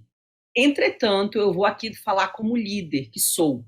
Faça a sua parte, né? Estude por fora, se interesse em assuntos, porque às vezes a gente quer muito que a empresa nos dê. Mas a gente, como gestor de pessoas, a gente ocupou uma posição que é exemplo, né? Você sentou lá, é ônus e bônus. Eu falo que isso é um bônus. Ser exemplo de quem a gente está liderando é bônus. Então, corra por fora. A Maria Elisa acabou de dar uma dica de livro. Faça cursos, leia, converse mais com as pessoas, né? Fale dos temas que você ainda não domina, para você se preparar. Não é só para ser líder, não, para a vida. Teve muito tema que entrou na minha pauta que nem estava, por conta da minha filha. Né? Minha filha tem 25 anos, extremamente atuante, que a gente tem mania de falar de militante, eu acho até feio falar isso. Ela não é militante, ela é uma mulher da época dela, né? Com as lutas dela, que eu tive as minhas lutas, eu tenho até hoje, mas que quando eu era mais jovem, as lutas eram diferentes das dela. Eu vim aprendendo muito com a minha filha, porque a gente tem muito viés inconsciente preconceituoso, até por causa do contexto que a gente foi criado, né? A gente está falando aqui da mulher, mas vamos falar como um todo, né? A liderança, como ele falou. Sim, a empresa pode e deve te preparar, mas você pode correr por fora. Pegue os temas que você se considera leigo, vá atrás, leia, faça curso, assista podcast, né? Escute podcast, para você poder ficar uma pessoa mais robusta, né? Se educar. Até falei isso no começo, vamos nos educar para isso, vamos trabalhar com a prevenção. E trabalhar com a prevenção é se educar. Se educar para ser um líder cada vez melhor, né? Para poder fazer o acolhimento da mulher do jeito que deveria dentro das empresas. Sim, nós, inclusive mulheres, falta muita sororidade da nossa parte. Eu já cansei de ver em ambientes corporativos uma mulher falar mal da outra quando ela é promovida. Duvidar da competência daquela mulher. A gente também precisa se educar para que a gente transforme nosso ambiente de trabalho saudável, né? Como a Maria Elisa falou, a gente aprende a se proteger. E você, mulher, né, você que está me escutando agora, trabalhar o seu autoconhecimento, a sua autoestima, a sua busca interior, né? Porque, de fato, a gente está num mundo muito hostil ainda. Estamos caminhando, graças a Deus. E eu acho que caminhando até passos largos mesmo, eu acho, de verdade.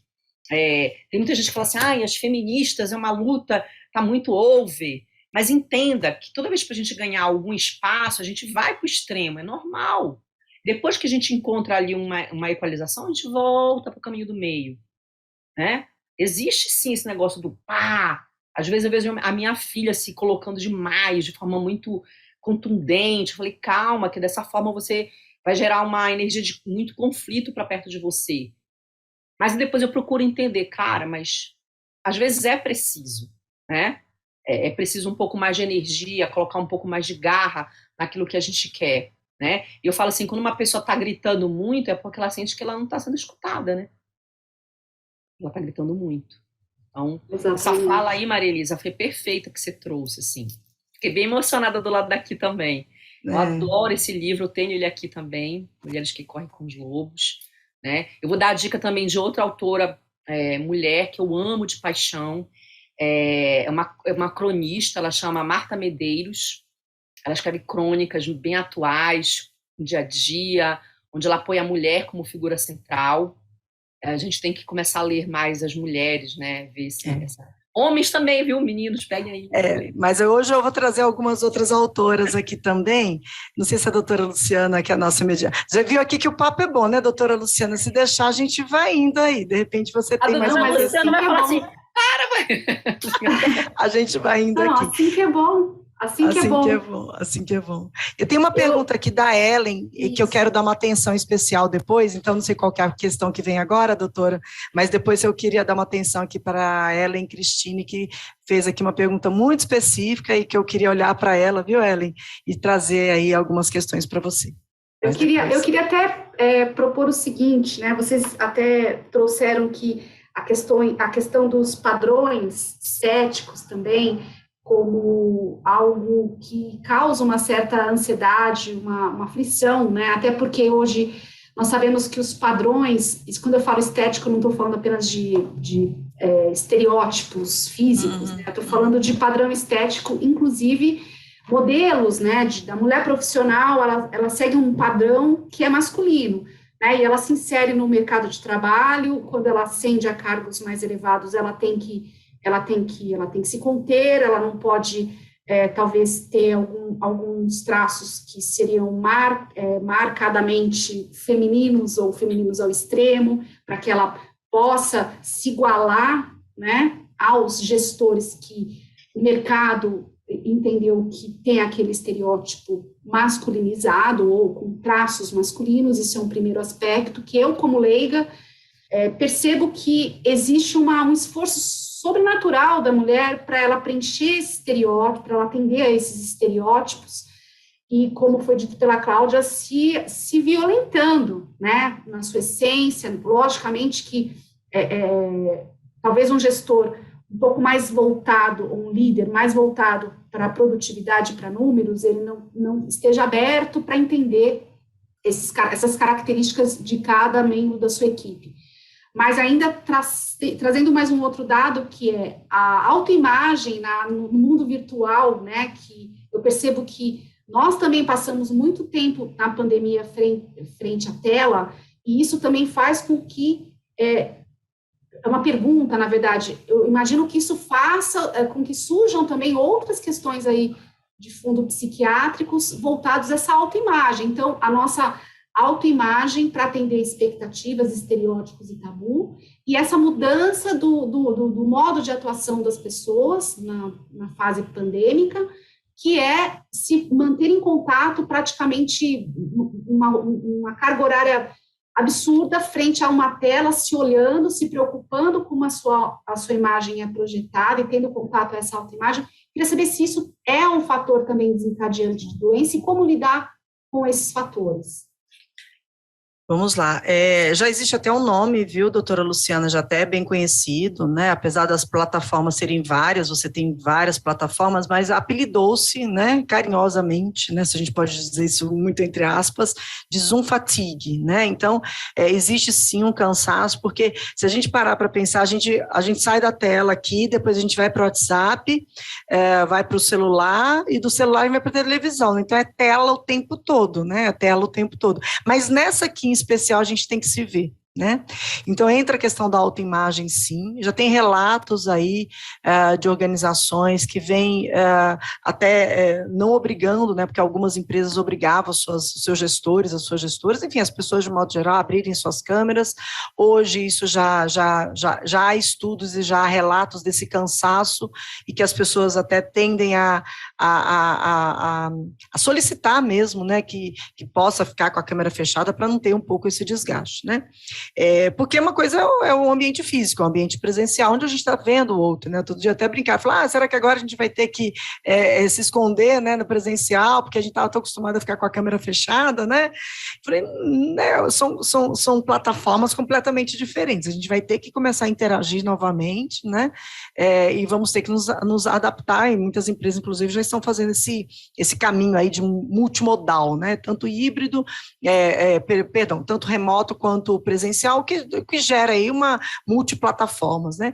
E esse cansaço, ele é fruto de outros estresses acumulados também. Então, quando você fala da autoimagem, a gente tem hoje a questão dos estereótipos mesmo femininos, né? Que a gente às vezes Os padrões estéticos estão cada vez mais elevados, né?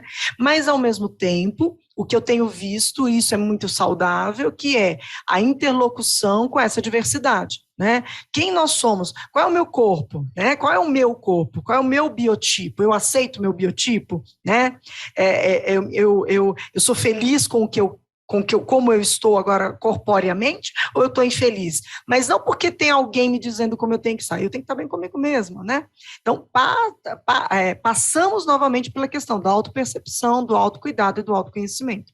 Então, o quanto que nós mulheres nos espelhamos em outras mulheres por orgulho, por carinho, por respeito, porque ela me inspira intelectualmente ou até mesmo fisicamente. Cuidados, às vezes, né? Eu tenho algumas mulheres que falam, nossa, como eu queria caminhar de bicicleta como essa mulher caminha, como eu queria fazer o esporte que ela faz, mas não por uma questão estética, por uma questão de saúde. Eu falei, nossa, queria administrar melhor o meu tempo para dar conta de fazer. Então, são mulheres que me inspiram muito, até clientes minhas, né? Queridíssimas, que eu olho e falo, nossa, que disciplina essa pessoa tem. Então, tem ali, eu acho que os dois lados da mesma moeda. Por um lado, essa sociedade extremamente ditadora, né, em relação à moda, a posicionamentos, maneira, né, esse dress code que às vezes a gente tem que se adaptar dentro do ambiente mais masculino, mas eu sinto já novos ventos e novos ares. As mulheres não estão, e eu olho muito para o meu entorno aqui, obviamente que tem aqui né, eu não represento toda a sociedade, mas onde eu estou, felizmente, isso já vem mudando, né, já vem mudando bastante. Eu posso ser quem eu quiser, eu posso me vestir da maneira que eu quiser e que eu me sentir mais confortável. E isso não diz que se o meu trabalho é melhor ou pior, né? Eu vejo isso no meu ambiente, mas a gente sabe que não é na maioria dos lugares. A gente percebe aí que existe ainda muita brincadeira, muito bullying, né, com mulheres que são mais femininas e que estão aí, se colocam de uma maneira bem feminina nos ambientes, e o quanto que ainda tem algum tipo de preconceito em relação a tudo isso. Então, assim, é de fato prestar atenção em como é que a gente está se movendo pelo mundo. E empresas, organizações e instituições precisam entender que se eu quero ter a diversidade realmente presente na minha instituição, eu vou ter que ser muito legítimo nos meus processos, nas minhas políticas. Né? Não tem que ter preconceito, mas a gente vive numa sociedade absurdamente preconceituosa ainda. E isso é óbvio que interfere na saúde mental, né? Porque impacta a questão da estima, impacta a questão de pertencimento, sim. Quando a gente vai, tem algumas referências, enfim, eu até queria trazer hoje mais autoras femininas, mas tem um autor que eu gosto, que ele vai falar dessa questão da relação de confiança, né? Eu preciso ter uma relação de confiança, e ela é norteada pelo pertencimento. Se eu não me sinto pertencente àquela determinada comunidade, pode ser que a minha autoestima também se modifique em função disso, né? A rejeição, o impedimento da inclusão. Então, tem uma série de questões que permeiam aí, né? Mas eu acho que é uma outra live para falar aí do trabalho em equipe, das configurações importantes dentro do ambiente corporativo. Então, a sensação de pertencimento ou não pertencimento também dizem respeito aos processos que a gente precisa prestar atenção. Eu queria puxar um gancho, doutora Luciana, também aí da pergunta que veio do Luiz, antes de passar para a pergunta da Ellen, que é o seguinte, lideranças precisam ser preparadas, né? A Cláudia muito bem falou que não dependa somente da sua organização, não dependa apenas das instituições que te promoveram. Uma coisa que eu sempre trago nos meus projetos aqui de formação de lideranças tem uma tríade, digamos assim, que a gente precisa começar a prestar atenção. Se eu quero alçar isso, mulheres, olhem para isso com muita atenção, né? Se você quer ser uma líder, uma executiva aí bem-sucedida na sua realidade. Se você hoje, como mulher, pertencente a uma equipe, por exemplo, né? Você quer alçar a condição de uma líder de uma equipe, por exemplo, quais são as competências que você vai precisar para estar naquela posição? Não é só o dress code, né? Então, assim, qual é a competência? E aí não é competência de homens ou mulheres, é competência de profissional, né? Uma pessoa integrada, né? Com seus valores, com a sua ética, né? Mas, assim, presta atenção em que competências você precisa ter para você fazer o próximo passo. E, de novo, a empresa ela vai prestar atenção no que você está entregando de desempenho, ela vai prestar atenção nisso, mas ela vai prestar atenção na velocidade com a qual você aprende as coisas. Então, olha para as novas competências, e aí dentro, né, se eu pudesse ter aqui um infográfico, eu diria, dentro de competências, presta atenção em 3 grandes movimentos que você tem que fazer. As competências ligadas à pessoa, né? Como é que você se relaciona com outras pessoas? Então, como você, mulher, se relaciona, como que você é inclusiva, a Cláudia muito bem falou sobre a questão da sororidade, então, assim, como é que você interage com gente? Como é que você se conhece, como é que você está... Então, essa é uma dimensão importante, uma habilidade importante. Outra habilidade, a habilidade de lidar bem com mudança. Nós, mulheres, lidamos muito bem com mudança, mas talvez do ponto de vista de competências técnicas, nós precisamos aprender não só a nos adaptarmos à mudança, não só termos resiliência, que é uma palavra aí também muito desgastada, né? Que eu tenho uma observação que eu vou fazer daqui a pouquinho sobre essa palavra. Vou até anotar aqui para não esquecer. Nós temos que ter aderência à mudança. Mas nós, mulheres, vou falar olhando nos olhos de vocês, o quanto que nós somos agentes de transformação e originadoras de mudança. Não é só se adaptar. Então, nós somos vistas, né, como pessoas que nos adaptamos muito rapidamente à mudança. Mas o quanto que nós precisamos também originar. E um terceiro ponto, como é que você aprende? Esse é um elemento de autoconhecimento importante, né? Quer dizer, qual é a minha maneira de aprender e acelerar o meu próprio processo de aprendizado? Então, quando a gente fala de saúde mental, a gente está falando de elementos que se complementam para que a gente tenha uma potência no desenvolvimento de novas competências. Então, vamos lá. A tríade que eu falei, competências, onde que eu coloco mais a minha energia? A Claudinha já tinha falado ali da questão da energia espiritual, no sentido de vitalidade, de dinamismo, de entusiasmo. Aliás, entusiasmo é uma palavra linda, palavra grega, que significa Deus dentro de você, né? E sem nenhuma apologia religiosa, entusiasmo é vitalidade, né? É paixão. O quanto que nós nos colocamos de maneira entusiasmada no que fazemos. Isso diz respeito a essa energia espiritual que a Cláudia bem falou. E o outro elemento fundamental, que aí, gente, dá um outro webinar maravilhosa, que é a questão da gestão do tempo. Então, quando aqui o Luiz nos faz essa provocação, né, Luiz? O Luiz está bastante participativo aí, ele está nos perguntando assim, como é que nós, homens e mulheres, podemos nos preparar melhor? Preciso aprender novas habilidades, eu preciso saber onde eu estou alocando a minha energia. Vou dar um exemplo. Se antes, como membro de uma equipe, eu, mulher, colocava a minha energia no bem-fazer das minhas tarefas, né, dos meus projetos, né, eu como membro da equipe, eu colocava muita energia nisso. Eu colocava energia, inclusive, na qualidade das relações que eu queria ter com os meus colegas. Eu colocava energia na minha carreira. Então, eu sempre brinco, quando a gente é mulher dentro de uma equipe, a gente coloca muita energia no eu, né? Eu vou me desenvolver, eu vou fazer. Cuidado com líderes, mulheres e homens, que continuam falando a primeira pessoa do singular. Quando a gente muda para a posição de líderes, é o nós, é a primeira pessoa, mas é do plural. Vão ser novas habilidades que eu vou ter que aprender antes de ser promovido. Não espera ser promovida ou ser promovido para aprender. Então, isso que a Cláudia estava falando é fundamental. Aprenda antes, se prepare antes. E soma-se a isso o preparo que a sua organização vai talvez proporcionar. Algumas proporcionam e outras, infelizmente, ainda não. Algumas empresas estão muito evoluídas no cuidado com a saúde mental da mulher, outras empresas não fizeram a lição de casa ainda.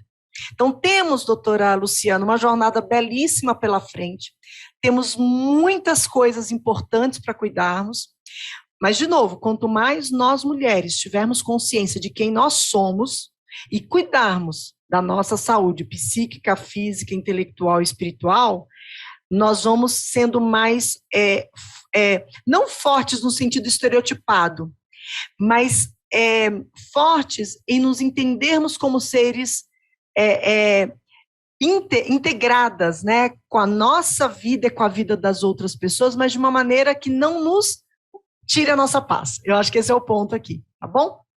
Doutora Então, Luciana, talvez queira fazer um comentário. Vamos à resiliência que você comentou. Que então, ótimo. Importante falar. Olha, eu posso só responder a Ellen? A resiliência está aqui, deixa eu só dar uma olhada para a questão da Ellen. A Ellen trouxe ali, eu imagino, que ela tem ali alguma situação perto dela, né, de mães com filhos com espectro autista.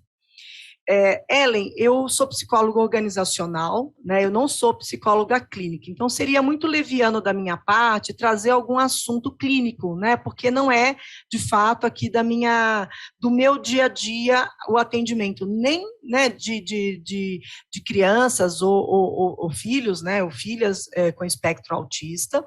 Eu já convivi com pessoas, né, com crianças com essa questão. Então, eu posso contar para você, eu vou tirar o crachá de psicólogo e vou contar como pessoa que convive, né? Primeira coisa,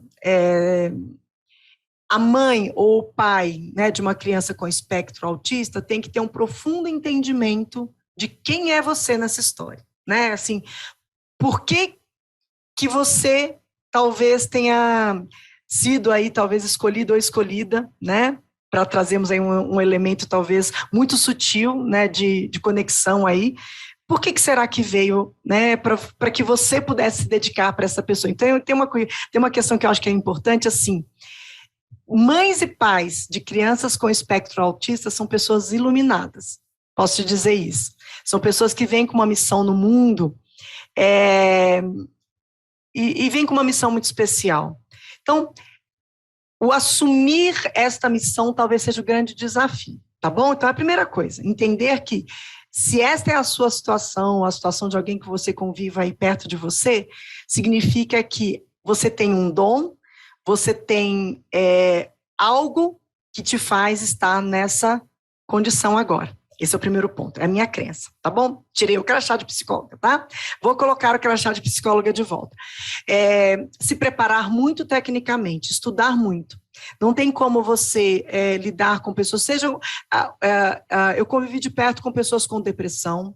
Eu também, assim como a Cláudia aqui, né, colocou um pouco da questão da ansiedade, eu também tenho um diagnóstico de depressão já há muitos anos e eu me cuido, eu também faço terapia.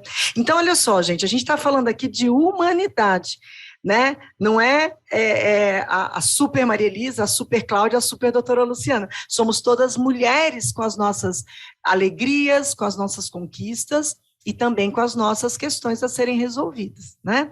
Então, quando aqui a Ellen nos traz essa questão, é estudar muito.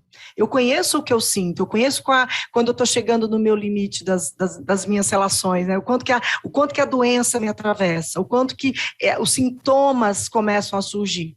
A mesma coisa você em relação, né, ou você ou as pessoas com as quais você convive, que tem essa realidade, estudar sobre o tema, procurar grupos de entreajuda, não fazer sozinha, não achar que só você tem essa questão, né, tem tantas crianças, tantos adolescentes com esse espectro autista, então buscar entreajuda. E acima de tudo, a gente já falou essa palavra aqui, vai estar marcada para essa webinar, autocuidado.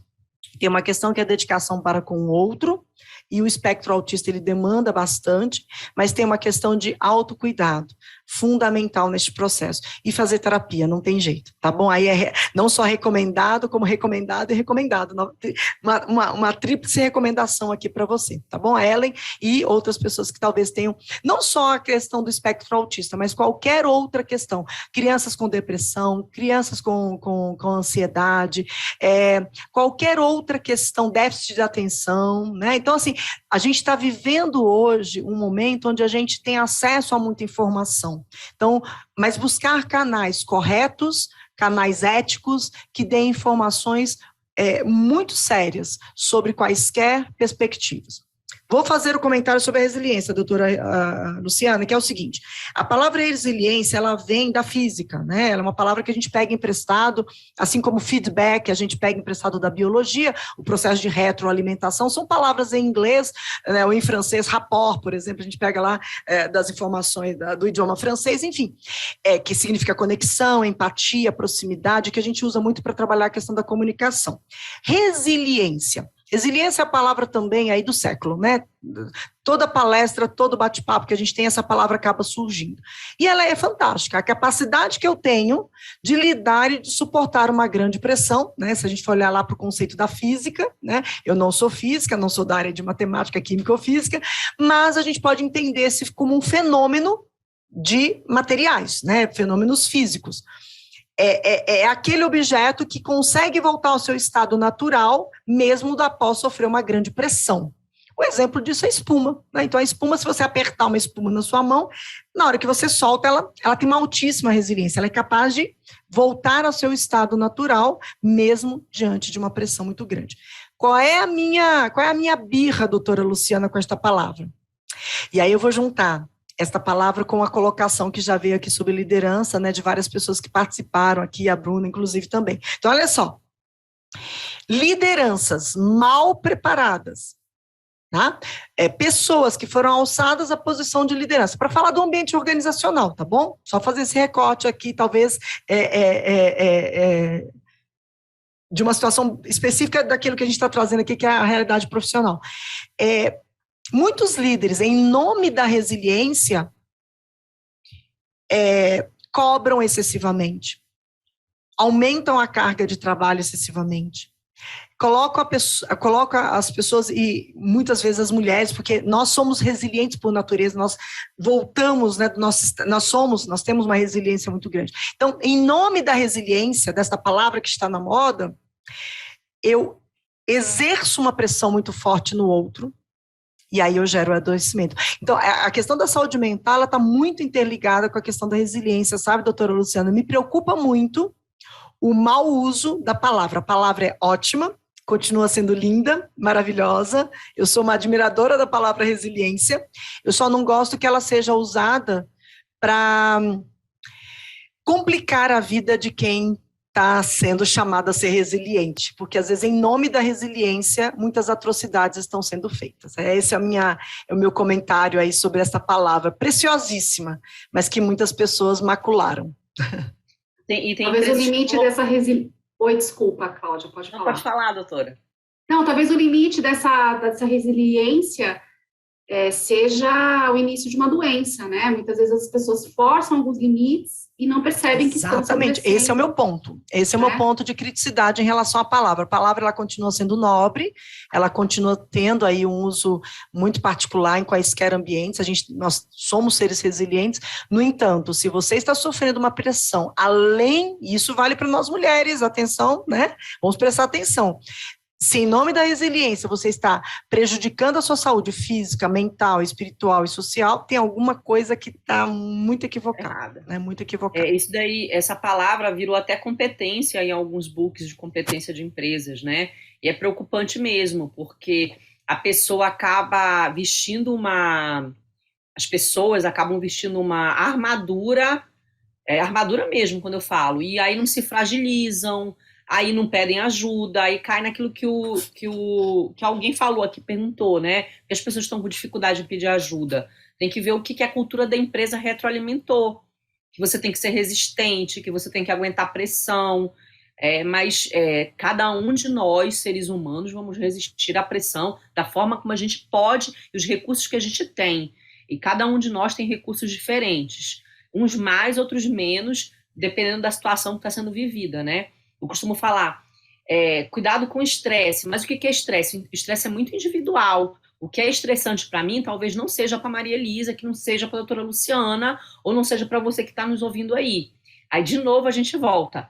Se dedique ao seu autoconhecimento. Entenda quem é você fisicamente, organicamente falando, né? O quão eu consigo suportar no meu corpo essa pressão, né, fisicamente falando, quanto eu aguento de carga, e depois a gente vai para a questão intelectual, né, que é o cognitivo, o quanto que eu consigo lidar com tanta informação, em acelerar meu aprendizado. Você tem falado muito do aprendizado, né, contínuo. Depois eu vou para a carga emocional, o quanto eu consigo lidar com situações desse jeito, dessa forma, desse nível de pressão. E, por último, o espiritual, que tem a ver com a carga energética, né, que eu suporto, que eu aguento, né, os valores que eu coloco ali. Então, a gente olhar para os 4 pilares e fazendo esse paralelo com essa resiliência, assim como a Maria Elisa, eu também tomei birra, porque todo lugar, quando você, às vezes, até inibe a pessoa de pedir ajuda, sabe? Você virar para a pessoa e falar assim, olha, doutora Luciana, você não está sendo resiliente. Cara, eu estou pedindo ajuda. Eu fui até onde eu podia sem pedir ajuda, né? Então, a gente voltar a se humanizar mais. Essa palavra, Maria Elisa, foi usada durante muito tempo, ainda dentro das organizações, para calar a sua boca. Meio que assim, entendeu? Cala a sua boca e fica quietinho aí. Fica quietinho para eu gostar de você, cala a sua boca e aguente o trampo, né? Então, é mais ou menos isso mesmo. Uma coisa, né? Todo mundo está aguentando, porque você não está aguentando, né? Porque eu não sou todo mundo. A nossa mãe não diz isso pra gente, você não é todo mundo. Adoro. Eu acho assim, pois não, Maria Elisa. Não, é mais para quando a gente, porque, já está quase acabando. Gente, eu queria ficar mais um tempo aqui conversando com vocês, fazer um café e eu sou mineira, viu, gente, de Ouro Preto, então a gente gosta de papear, viu, doutora Luciana? E depois eu gostaria de fazer algumas considerações finais e trazer aqui algumas premissas para que a gente, como mulher, preste atenção em algumas coisas, mas no momento oportuno aí, quando for a parte de finalizar, doutora. Eu acho que nós temos mais alguns minutinhos, eu queria só, até como leiga também, né, fazer 2 colocações que eu percebi muito crescente no período da pandemia, que foi o medo da morte, né, trazido pela doença e pelo contato com a doença, e como isso impactou também nas vidas de todas as pessoas, né, que eu acho que isso causa um sofrimento e pode desencadear ansiedade e outros tipos de enfermidade. E aí, entrando na questão dos tipos de enfermidade também, uma dificuldade com o diagnóstico, né? Em que momento que a pessoa deve buscar o diagnóstico, e essas variáveis que hoje, várias questões psíquicas estão surgindo, síndrome de ansiedade, ou por um fator, por um trauma específico, ou a questão da síndrome de burnout, e outras doenças aí que, infelizmente, hoje já são catalogadas e conhecidas pela ciência. Quer olhar para essas questões, Claudinha? Olha, a primeira coisa, você trouxe uma coisa do diagnóstico, que eu acho que é fato. Essa questão da gente, de fato, olhar para a gente, como a gente está se sentindo, acabar o dia fazendo essa autoanálise, como é que eu tô, o que eu tô sentindo, porque eu tô assim, como é que tá a qualidade do meu sono, como é que tá meu apetite, eu olhar para coisas bem básicas mesmo, sabe, doutora Luciana? Eu mudei meu padrão porque eu mudei, você se prestar atenção em si próprio te ajuda muito a você rapidamente buscar uma ajuda, né? Ou pelo menos começar a desconfiar, tem algo errado acontecendo comigo, né? Se você não está percebendo claramente, pergunta para um amigo, você percebeu algum tipo de mudança em mim, né? Até no próprio ambiente de trabalho. Então, isso ajuda muito para quem quer se autodiagnosticar. Você que é líder aí, foi aquilo que eu falei lá no começo, comece a prestar mais atenção em quem está próximo a você, mudanças de padrão, né? As pessoas extremamente cansadas ou extremamente agitadas. Tudo que é extremado é um sintoma. Se ficou extremada, ela está apresentando algum sintoma, tá? Então fica muito de olho. O extremado não significa agitado. Às vezes a pessoa é extremamente calma, que não é o padrão dela, extremamente... Foi assim que eu descobri que eu estava com ansiedade, tá, doutora Luciana? Eu sou uma pessoa mais falante, mais agitada, e de repente eu fiquei uma pessoa muito calada, introvertida, que não queria muita conversa, não queria muito assunto, ou seja, eu mudei radicalmente o meu padrão comportamental. Então, comportamento é a primeira coisa que a gente consegue enxergar. Então, fique de olho nas pessoas, você pode ser aquela pessoa que vai ajudar o outro a perceber, tá? Para buscar rapidamente aí ajuda, né? E as empresas ficarem atentas para isso, como falei, promover mais um trabalho de educatividade entre todos, não é só para a liderança. Eu acho que isso é um aspecto que tem que ser tratado de forma muito coletiva. O próprio governo deveria ter ações focadas nisso, né? A gente fazer uma educação das pessoas com relação a isso, tá? Os diagnósticos, doutora Luciana, são muito variados, né? Tem a codificação, tem os CIDs que vão aí principalmente para as questões aí de saúde do trabalhador, né? Para a área ali de que cuida da medicina do trabalho. Mas não é só isso, né? A gente precisa começar a entender que o autodiagnóstico ele é um caminho, né? Mas que precisa sim, de novo, tirar o tabu, né? A psiquiatria está aí para nos ajudar, então algumas doenças elas têm realmente características muito peculiares, né? A depressão ela é diferente da ansiedade, que é diferente da síndrome do pânico, então começar a entender que essas doenças têm sim características que as distinguem entre si, e a gente precisa de fato entender. A liderança fazendo aí o seu caminho, a sua lição de casa, de perceber as mudanças de comportamento e, de novo, né, como não são psicólogos ou psiquiatras, e dar um encaminhamento, né, para saúde ocupacional, saúde e medicina do trabalho.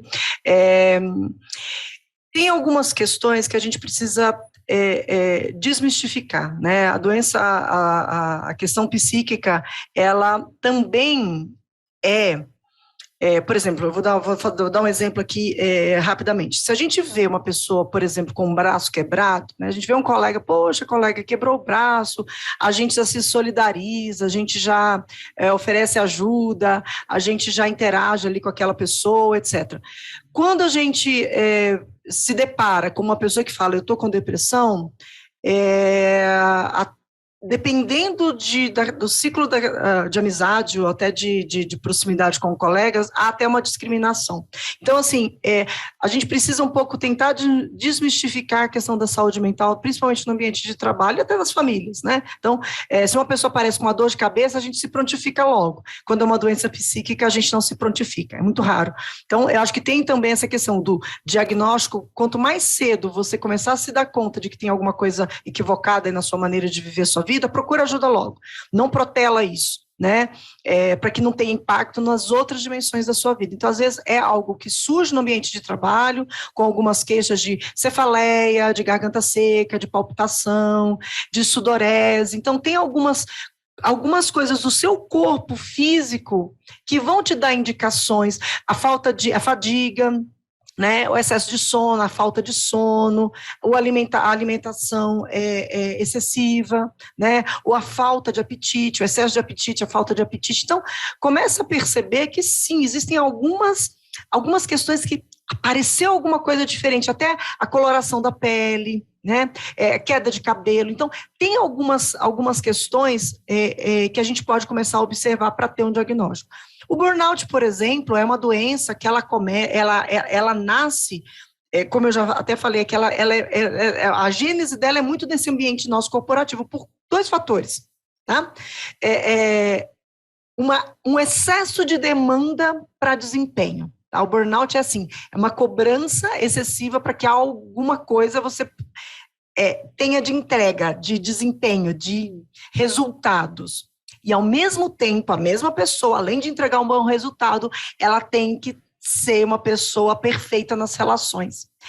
Esses dois pilares aqui sendo cobrados da maneira mais exaustiva possível. Tá? Então, é quando eu tenho que lidar com desempenho e com relações de uma maneira muito intensa. Então, os primeiros diagnósticos, por exemplo, de burnout, nascem no ambiente clínico, então, médicos, enfermeiras, o corpo ali hospitalar.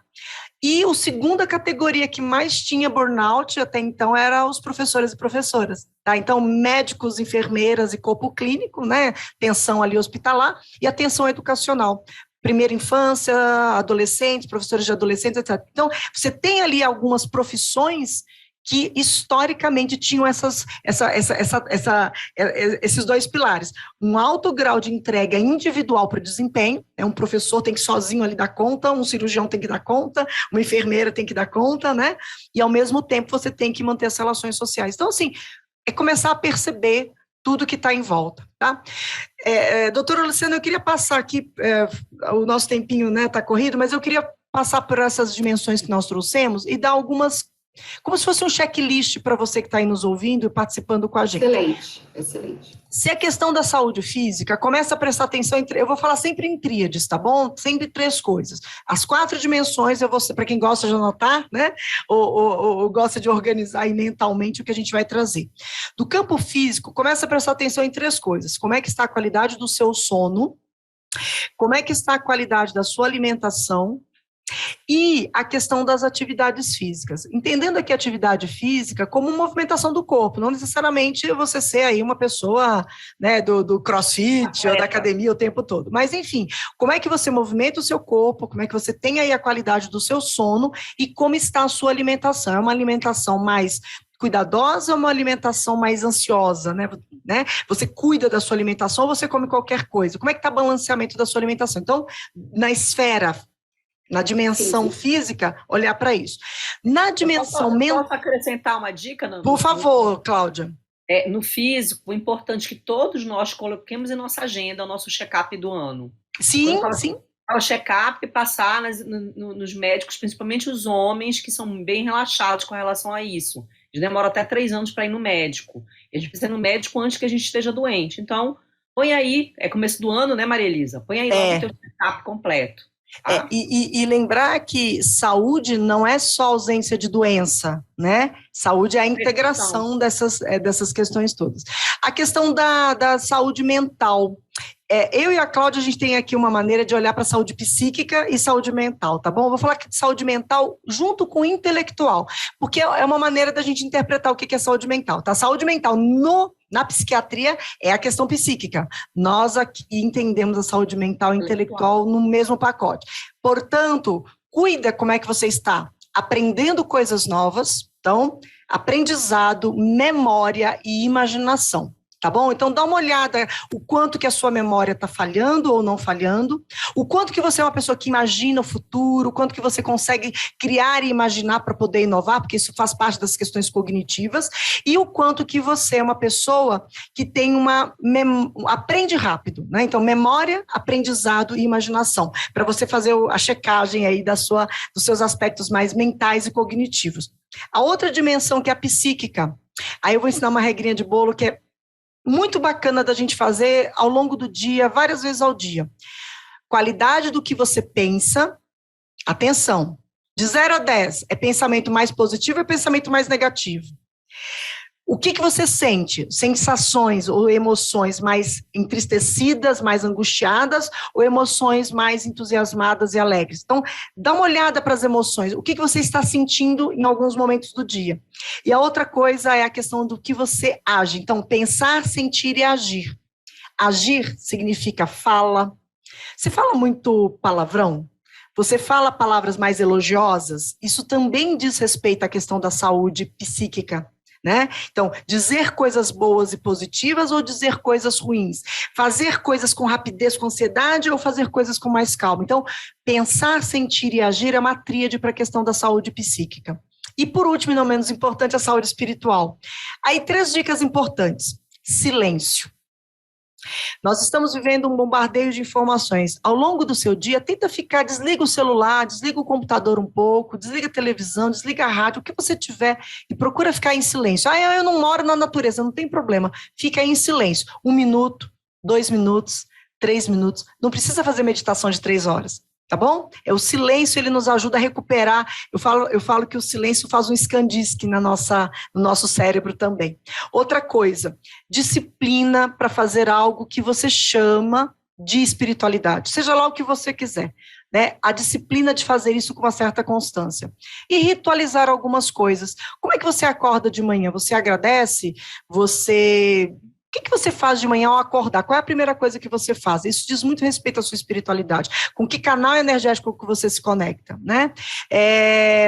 Qual é o ritual ao longo do dia? Como é que você vai dormir? Como é que você ritualiza algumas coisas que você faz, tá bom? Então, pensar na saúde física, mental, intelectual, psíquica e espiritual faz com que a gente tenha uma saúde mental melhor. E nós, mulheres, temos uma ancestralidade maravilhosa, a gente tem isso tudo dentro da gente. Confia mais, né?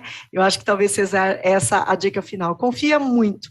Nós temos dentro de nós todas as ferramentas e todos os recursos para a gente ser uma pessoa incrível todos os dias. Mas não fica sozinha no processo. Quando precisar, peça ajuda e ajude também outras mulheres. Muito bem, excelente. Bom, nós estamos caminhando aqui para o final do nosso encontro, uma pena, eu também gostei muito e também teria muito prazer em permanecer debatendo essas questões todas. Eu sei que é um espaço de tempo curto, né, para tantas variantes que surgem quando se analisa a questão da saúde mental. Eu vou passar, então, para considerações finais rápidas para as duas, e para que possamos já encaminhar para o fechamento. Cláudia, você quer falar? Eu gostaria muito de agradecer o convite, agradecer essa troca com a Maria Elisa, que eu amo de paixão, né, parceiraça. É tão bom estar aqui com ela, ouvi-la, né, participar, respondendo essas perguntas mega interessantes, e deixar uma mensagem para quem está nos ouvindo, né, busquem ajuda, façam parte de grupos, né, a Maria Elisa até finalizou isso, né, não está dando conta sozinha, pede ajuda, né, faça parte de grupos, a gente ter rede de apoio é muito fundamental, né? Inclua na sua vida leituras edificantes, que façam você se conectar com você mesmo, com seu autoconhecimento, acredite em você e na sua essência. Essa é a mensagem que eu quero deixar para todo mundo que está aqui, homens ou mulheres.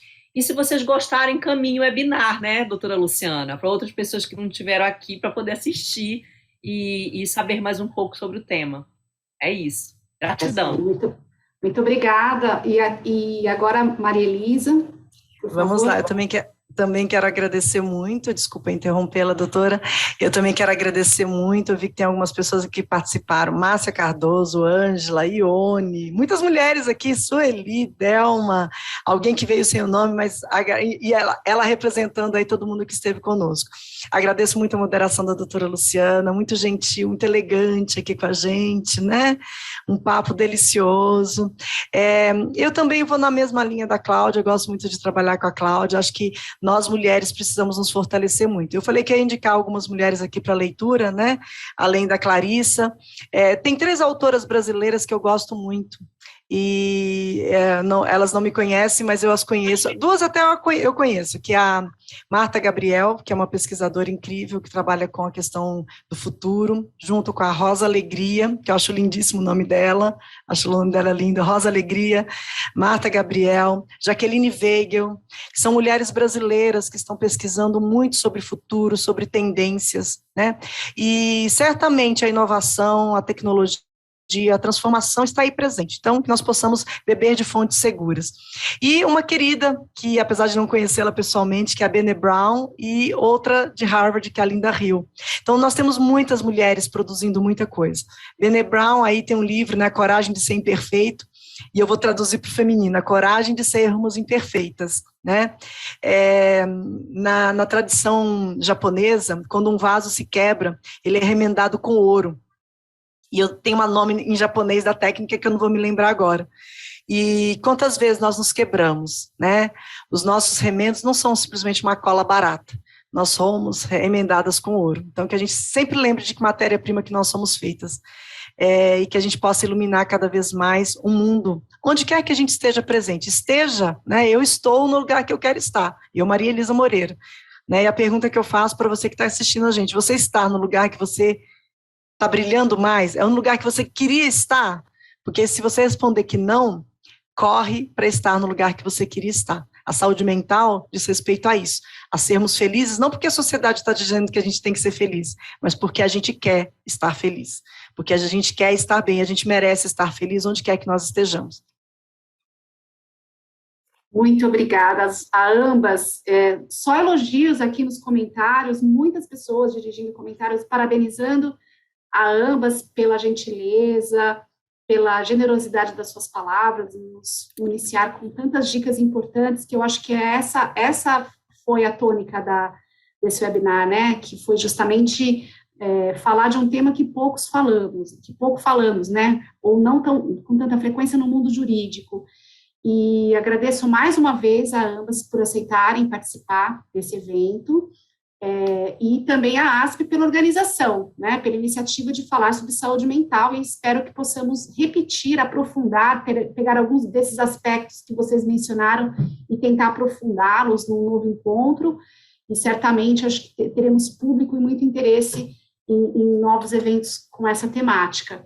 E para quem está nos perguntando, todos esses eventos do Mês da Mulher, eles subirão para o YouTube, e acompanhe a página da ASP Online, e lá vocês terão acesso a todos esses eventos do mês de março, e esse certamente subirá também para essa página. E com isso nós encerramos esse encontro, e espero revê-los em outros eventos que ainda teremos até o final do mês de março, com essa pauta do mês da mulher, e muito obrigada a todos pela audiência. Bom dia.